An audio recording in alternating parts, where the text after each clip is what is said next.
దేవుని రాజ్యము ఇలాంటి వారిదే. మార్కు 10:14. ధనవంతులు, జ్ఞానవంతులు, పేరు ప్రతిష్టతలు గలవారు మరియు గొప్పవారు దేవుని నిత్య రాజ్యంలోకి ప్రవేశించడం అసంభవం. ఎంతటి వారైనా సరే అందులో చేరలేరు, దానిని స్వతంత్రించుకోలేరు. యేసు ప్రభువారు ఒక చిన్న బిడ్డని ఎత్తుకొని ఇలాంటి వారిదే పరలోక రాజ్యమని సెలవిచ్చాడు. దేవుడు మానవులను తన పోలిక చొప్పున తమ స్వరూపమందు నిర్మించాడు. దేవుడు నిర్మలుడు, నిష్కలంకుడు. అలాగే పిల్లలు కపటము లేనివారు, ఎప్పుడూ నవ్వుతూనే ఉంటారు. దేవుని మనస్సును పోలినవారు, ఇలాంటి వారిదే పరలోక రాజ్యము. యేసు ప్రభు అని ఒప్పుకొని ఆయనను హృదయంలో చేర్చుకొని నమ్మి బాప్తిసం పొంది దినదినము దేవుని వెంబడించువారు పసిపిల్లల మనస్తత్వం గలవారు.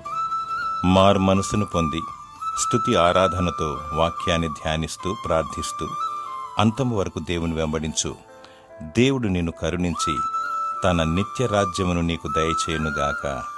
ఆమేన్.